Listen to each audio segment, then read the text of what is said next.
नमस्कार विद्यार्थी मित्रांनो, आज आपण दुसरा व्हिडिओ तयार केलेला घेतलेला आहे। आपण जो काल विषय सुरू केला होता तो आहे भारतात येणारे प्रवासी। प्राचीन भारतामध्ये जे येणारे प्रवासी आहेत त्याचे आपण काल किंवा मागच्या लेक्चरला जे 4 भाग पाडले त्याच्यामध्ये सर्वात पहिले ग्रीक प्रवासी आहेत, त्याच्यानंतर चीनी प्रवासी आहेत, त्याच्यानंतर मुस्लिम प्रवासी आहेत आणि त्याच्यानंतर युरोपियन प्रवासी आहेत। मागच्या लेक्चरमध्ये पहिल्या लेक्चरमध्ये घेताना त्याचा जो व्हिडिओ टाकला आहे त्याच्यामध्ये आपल्याला दिसेल की आपण त्याच्यामध्ये काही महत्त्वाचे प्रवासी त्याच्यामध्ये घेतले। त्याच्यामध्ये आपण सर्वात महत्त्वाचा होता तो म्हणजे मेगास्थेनिस।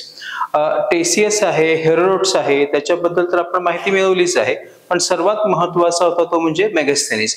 मेगास्थेनिस बद्दल काही मुद्दे, एखाद मुद्दा त्याच्यामध्ये राहिला होता। आपण परत एकदा मेगास्थेनिस थोडं काही ओव्हरव्ह्यू करायचं तर राहिलं असेल तर ते बघून घेऊ।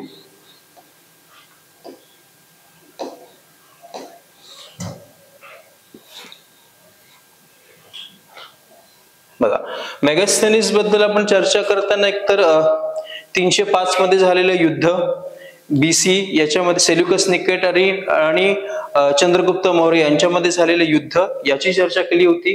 त्याने सांगितलेल्या 7 जाती आणि त्या कशा चुकीच्या आहेत याच्याबद्दल चर्चा केली होती। इंडिका जे त्याने लिहिलेला जो त्याची माहितीपर ग्रंथ आहे तो कसा मिळत नाही आणि त्याची कशा प्रकारे श्वानबेग आणि जॉन वॉटसन त्यांनी ते परत एकदा तयार केलं, त्याची माहिती मिळवून त्याची बद्दल आपण चर्चा केलेली होती। भारतीय समाजाची चर्चा केली, राजप्रसाद आणि राजाचे वर्णन। आता याच्यामध्ये आपला मुद्दा जो राहिला होता तो राजाचे वर्णन। आता जेव्हा मेगास्थेनिस राजा म्हणजे मेगास्थेनिस हा चंद्रगुप्त मौर्य जेव्हा राजा होता त्याच्या दरबारामध्ये आलाय आणि तो राजाचं वर्णन करतो। तो राजाचं वर्णन करताना सांगतो की चंद्रगुप्त मौर्य जो आहे हा राजप्रासादामध्ये तो प्रचंड व्यस्त असतो, त्याला कार्य करण्यासाठी प्रचंड बिझी असतो, त्याला कुठेही जास्त वेळ मिळत नाही हे तो सांगतो। ते सांगताना तो असंही सांगतो की चंद्रगुप्त मौर्य जो आहे तो रात्री जेव्हा शयन कक्षात जातो तेव्हा तो प्रत्येक वेळेस शयन कक्ष बदलत असतो, दर काही प्रहराने शयन कक्ष बदलत असतो स्वतःच्या सेफ्टीसाठी। तो न्याय करताना तो काही उत्सव असेल तर किंवा युद्ध करायचं किंवा शिकार करायची असेल तरच राजमहालाच्या बाहेर येतो, नाहीतर राजमहालाच्या बाहेर येत नाही। तो जेव्हा कधी बाहेर पडतो तेव्हा 2 दिवसापेक्षा जास्त तो कुठेही राहत नाही, कारण त्याला मारण्याचा कट होऊ शकतो ही त्याला नेहमी भीती असते। आणि जेव्हा तो राजमहालाच्या बाहेर पडतो तेव्हा त्याला स्त्रिया घेरून उभ्या असतात, ज्या काळ्या कपडे घातलेल्या आणि हातामध्ये तलवारी घेतलेल्या असतात। म्हणजे लक्षात घ्या, चंद्रगुप्तचा सुद्धा माणसांवरती विश्वास नाहीये, त्याचा विश्वास कोणावरती आहे तर स्त्रियांवरती। ब्लॅक कॅट कमांडो, पण त्याने स्वतःच्या प्रोटेक्शनसाठी स्त्रिया ठेवलेल्या आहेत। तर असा सुद्धा चंद्रगुप्त मौर्याचा उल्लेख जो आहे किंवा त्याच्या राजप्रसादाचा उल्लेख की कशा प्रकारे तिकडे वन आहेत किंवा त्याच्यामध्ये कशा प्रकारे मोर आहेत याचाही उल्लेख त्याच्यामध्ये करतो। तो जे काही थोडेफार मुद्दे राहिले होते ते त्याची चर्चा केली। आता आपण बघू ते म्हणजे चीनी प्रवासी। चीनी प्रवाशांमध्ये जर सर्वात महत्वाचा असेल तर तो आधी आपण बघू। सर्वात पहिलं म्हणजे फाहियान। आता चीनी प्रवाशांबद्दल आपण याच्या आधी एकदा चर्चा केलेली आहे, आजही त्याच्यामध्ये एक चर्चा करतो की चीनी प्रवासी ते चीनवरून भारतामध्ये आलेले आहेत, त्याच्यामध्ये येण्याचं राजकीय कारण काहीच नाहीये। जे काही कारण आहे ते म्हणजे बौद्ध धर्माबद्दल माहिती। बौद्ध धर्माबद्दल माहिती, जिथे गौतम बुद्धांचा जन्म झाला त्याची माहिती, कारण जवळजवळ चीन जो आहे तो बुद्धमय झालेला आहे। तो गौतम बुद्धांबद्दल माहिती, त्यांनी ज्या ज्या ठिकाणी वास्तव्य केलं त्याची माहिती, पहिलं प्रवचन कुठे दिलं त्याची माहिती घेण्यासाठी चीनी प्रवासी भारतामध्ये आले आहेत। त्याची नावं मुख्यत्वे करून घेतली जातात, त्याच्यामध्ये सर्वात महत्वाचा असेल तो म्हणजे फाहियान आणि दुसरा असेल तो म्हणजे युआनचांग। अनेक आहेत त्याच्यामध्ये, पण हे 2 सर्वात महत्वाचे आहेत। आज आपण फाहियान बघू आणि दुसरा त्याच्यामध्ये युआनचांग बघू। आता तुमच्यामध्ये जो नकाशा दिला आहे त्याच्यामध्ये तुम्हाला आता फाहियान घेताना तुम्हाला लक्षात येईल की फाहियान बघा, ठीक आहे, तर चांगान खोऱ्यातून तो निघालेला आहे, ठीक आहे। तो अफगाणिस्तान मार्गे त्याने भारतामध्ये प्रवेश केलेला आहे मग चांगान केलेला आहे, तक्षशिलेला आलेला आहे, तो मथुरेला आलेला आहे, असं करत करत तो पाटलीपुत्रला आलेला आहे, पाटलीपुत्रवरून तो श्रीलंकेला गेलेला आहे, श्रीलंकेवरून तो जावा सुमात्राला गेलेला आहे आणि जावा सुमात्रेवरून तो काय गेलेला आहे, तो पुढे चीन मध्ये गेलाय. असा मोठा प्रवास करत तो जवळजवळ चायनामध्ये परत गेलेला आहे फाहियान. आता फाहियान भारताबद्दल काय म्हणतो याच्याबद्दल थोडीशी त्याच्यामध्ये माहिती मिळवू. आता त्याने एकतर त्याच्या आता फाहियान जो आहे, फाहियानचा जनरली अर्थच होतो, फा म्हणजे धर्म आणि ह्यान म्हणजे गुरु. सो जनरली फाहियान याच्या नावाचा अर्थच होतो धर्मगुरु. जनरली असं म्हटलं जातं की फाहियान लहान होता तेव्हा आजारी असल्यामुळे किंवा काही कारणांमुळे त्याच्या वडिलांनीच त्याला एका बौद्ध मठात ठेवलेला आहे आणि तो बौद्ध मठाचा पुढे प्रमुख झालेला आहे. पण झालं असं आहे की त्रिपिटक अपूर्ण आहेत. म्हणजे आता त्यांना बौद्ध धर्माचं ज्ञान हवं आणि मठामध्ये कसं वावरावं हे जर माहिती असावं तर त्यांना त्रिपिटक हवे आणि तिकडचे त्रिपिटक जे होते, जे बौद्ध धर्मामधले सर्वात महत्वाचे ग्रंथ समजले जातात, ते अपूर्ण होते. मग हे त्रिपिटक आपल्याला मिळतील कुठे, तर ते आपल्याला भारत भूमीत मिळतील. यासाठी या त्रिपिटकांसाठी फाहियान जो आहे तो भारतामध्ये आला आहे. आता प्रवास करताना खूप कठीण प्रवास आहे. म्हणजे सर्वात महत्वाचं म्हणतात की गोबी वाळवंटातून सुरुवातीला त्यांनी प्रवास केलेला आहे. गोबी वाळवंटात 17 दिवस तो स्वतः म्हणतो फाहियान की गोबी वाळवंट असं आहे की जिकडे खाली काहीच नाही, फक्त वाळू आणि वरती साधे पक्षी उडत नाही आणि आम्हाला जे काही दिसलं ते फक्त सांगाडे दिसले. 17 दिवस जवळ त्याने ती यात्रा करून गोबी वाळवंट आणि मग बाकीची ठिकाणं, मग त्याने तो चांगानला आलाय, गोबी वाळवंट, रानशान, खोतान इथे आलेला आहे. खोतान असं म्हणतो की खोतान येथे त्याने हिनियान धर्मीय लोक बघितलेले आहेत. तिथे त्याने एक रथयात्रा बघतो. तो कुठच्या प्रदेशाचं वर्णन करतो, तो खोतांचं वर्णन करतो जिथे त्याने स्वतःने एक रथयात्रा बघितली आहे. आता तो गांधारचं वर्णन करतो.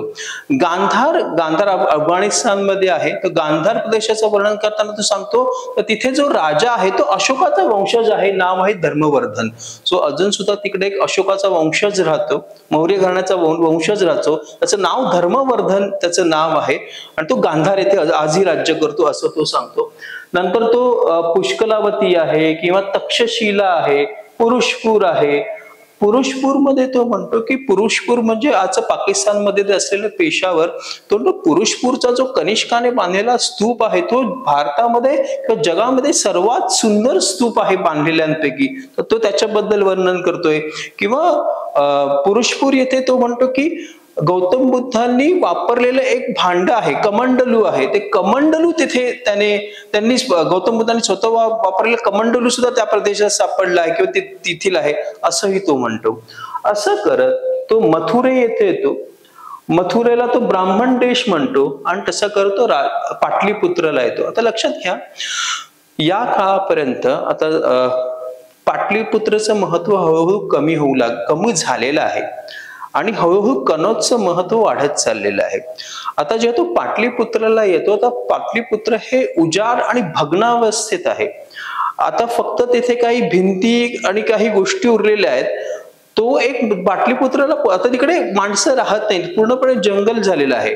आणि जेव्हा तो तिकडे पोहोचतो तेव्हा तो तिकडे तो एक महाल बघतो आणि तो महाल बघून म्हणतो की हा महाल हा माणसांनी नाही तर देवतांनी बांधलाय. काही जण म्हणतात तो असं नाही म्हणत, तो म्हणतो की माणसांनी नाही राक्षसांनी बांधलाय, पण काही असेल, जनरली म्हटलं जातं की तो माणसांनी नाही देवतांनी बांधलाय.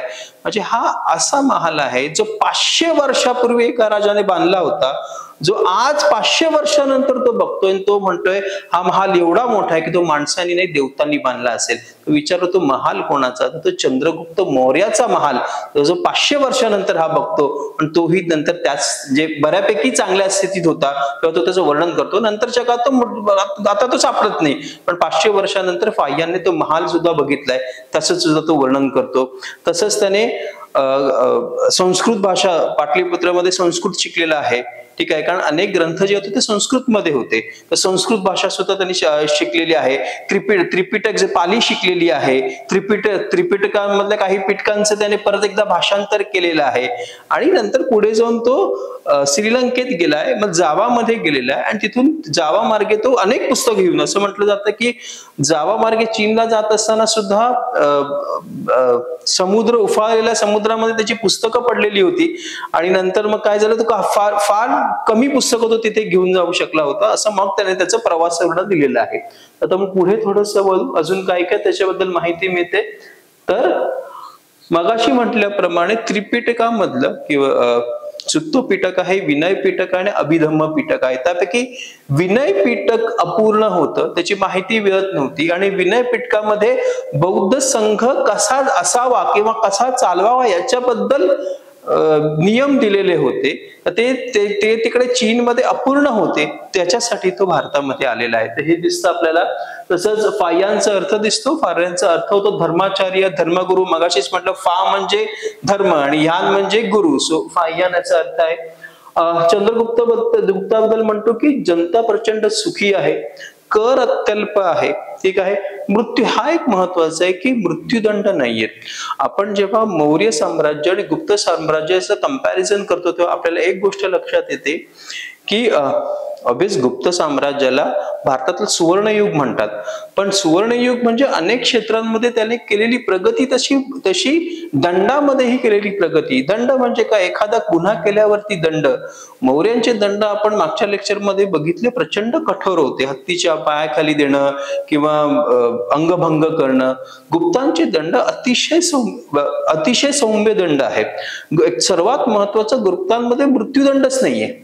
गुप्तांमध्ये सर्वात मोठी शिक्षा आहे, सर्वात मोठा गुन्हा हा राजद्रोहाचा आहे. सर्वात मोठी शिक्षा ही एक हात वारंवार ते केल्यास हात कापणे, एक हात कापणे, ज्याने म्हणजे डावा हात कापणे ही शिक्षा आहे. सो गुप्तांबद्दल म्हटलं जातं की त्याने मृत्यूदंड पर्यंत केले, जे भारतासारख्या देशाला अजूनही झालं नाही. काही जगामध्ये काही देशांमध्ये झालंय, पण आजही भारतामध्ये नाहीये. हे आधी मृत्यूदंड बंद करणं हे गुप्तांनी एकेकाधी केलेलं आहे. सो म्हणून गुप्तांना सुद्धा म्हणताना की भारतातली सर्वात प्रॉस्परस एरा असं म्हटलं जातं, हे या बाबतीत म्हटलं जातं, तसं आहे. तर ते एक आहे त्याच्यामध्ये. आणि सर्वात मोठा दंड कुठचा असेल तर अर्थदंड, पैसे. सो एखाद्याला दंड द्यायचा तर अर्थदंड लावावा, पैशाने त्याचं भुगतान करावं त्याच्या गुन्ह्याचं, त्याला एखाद्या मोठी शिक्षा अशी दिली जात नव्हती. तर हे सुद्धा तो म्हणतो. समाजाबद्दल म्हणताना की तो म्हणतो लोक धर्मपरायण आहेत, इकडे मदिरालय नाही. धर्मपरायण म्हणजे तो तिथे भारतामध्ये आल्यावरती त्याचं एवढं चांगल्या प्रकारे स्वागत झालं. त्याला भारताबद्दल जेव्हा तो आला तर तेव्हा असं वाटत की भारतीय लोक एखाद्या आफ्रिकन देशाप्रमाणे असावेत, ठीक आहे. पण जेव्हा भारतात आला त्यावेळेस तिकडे त्यांनी इकडची लोक बघितली, इकडची धर्मपरायणता बघितली, इथल्या लोकांची आवभगत बघितलं, अतिथीचं स्वागत करण्याचं बघितलं, तो प्रचंड खुश झालेला आहे. आणि मग तो त्यांच्याबद्दल सांगतोय. तो म्हणतो भारतामध्ये मदिरालय, तो एक तर शिक्षेबद्दल सांगितलं ते म्हटलं.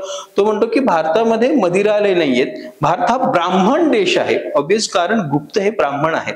आता असं नाही की पूर्ण भारत ब्राह्मणमय आहे, तर पंजाब आहे, मथुरा पर्यंतचा प्रदेश आहे, किंवा या प्रदेश हा इथे बुद्ध धर्माचा प्रसार प्रचंड झालेला आहे. पण जो मध्य प्रदेश म्हणजे मथुरेच्या पुढचा प्रदेश किंवा मध्य भारत आहे, या प्रदेशाला म्हटलं जातं की येथे मोठ्या प्रमाणात ब्राह्मण धर्माचं वर्चस्व आहे. मग तो ब्राह्मण बद्दल की इकडे ब्राह्मण धर्म सर्वात प्रमुख आहे. ब्राह्मण धर्म प्रमुख असल्यामुळे राजाचा धर्म असल्यामुळे इकडे मदिरालय नाहीयेत, इकडे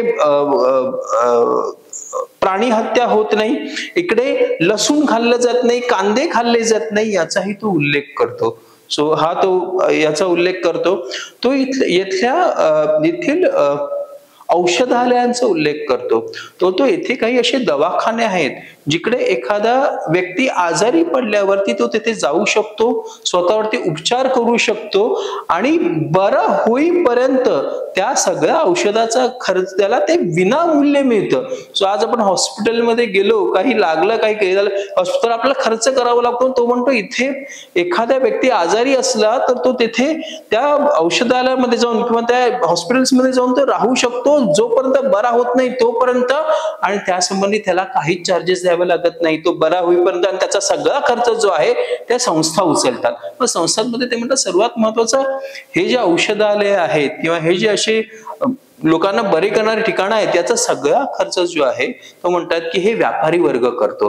तो व्यापारी वर्गाची तो प्रचंड स्तुती करतो, त्याच्यामध्ये जैनांची प्रचंड स्तुती करतो. सो ते एक त्याच्यामध्ये आहे. तो म्हणतो ब्राह्मण धर्म जो आहे तो फार उच्च स्तरावरती आहे, म्हणजे सर्वात मोठा मान आहे. बौद्ध धर्माची तो म्हणतो अवनती झालेली आहे म्हणतो. जैन धर्माबद्दल तो फारसं काही म्हणत नाही. सो अशा प्रकारे तो पशुहत्या बंदी, मांस सेवन होत नाही, मासे, लसूण, कांदे खातले जात नाही, लोक शाकाहारी आहेत, अहिंसेचं पालन करतात, आणि ब्राह्मण धर्म हा राज्याचा धर्म आहे. तर हे सगळं झालं, हे सांगितलेलं आहे. तो वर्णव्यवस्थेबद्दल सांगतो. वर्णव्यवस्थेबद्दल तो सांगतो की तो चांडाळांबद्दल माहिती देतो. चांडाळ म्हणजे निम्नवर्गीय जे गावाकुसाबाहेर राहतात, याची पहिल्यांदा माहिती फाह्यान देतो. हे लोक गावाकुसाबाहेर राहतात, दुपारी गावामध्ये येतात, गावामध्ये येताना ते लाकूड वाजवत येतात, एखादा हे ठोकत येतात की मी आलो याची माहिती देण्यासाठी. त्यांच्या गळ्यामध्ये एक मडकं बांधलेलं असतं, एक समजा कुठे थुकायचं झालं तर ते त्याच्यामध्ये थुकतात, आणि त्याच्या पाठी एखादा खराटा लावलेला असतो, ज्यामुळे ते चालताना त्यांचे पायाचे जे व्रण मातीवरती हे होतील ते काय होतील, ते पुसले जातील. आणि ते दुपारी येतात, कारण त्यावेळेस सगळे झोपलेले असतात, तर त्यावेळेस येतात आणि ते काठी टोकत किंवा ओरडत येतात, ज्यामुळे लोक घरात जातील आणि त्याची सावली कोणावरती पडणार नाही. अशा चांडाळांचा उल्लेख सुद्धा फाह्यान करतोय. तर ही एक माहिती तो त्याच्यामध्ये देतो आहे. चिकित्सा सुविधाचं मी सांगितलंच आहे की औषधालय आहेत, निशुल्क भोजन, जो आजारी पडेल त्याला औषधे दिली जात होती.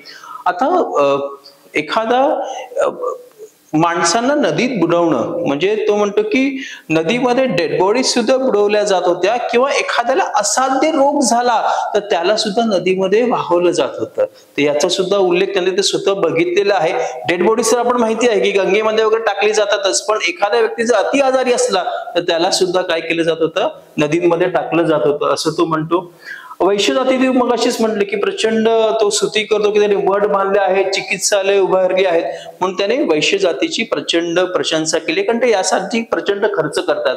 तसं वस्त्र, सुती रेशमी वस्त्र वापरले जातात, अशाबद्दलही तो सांगतो.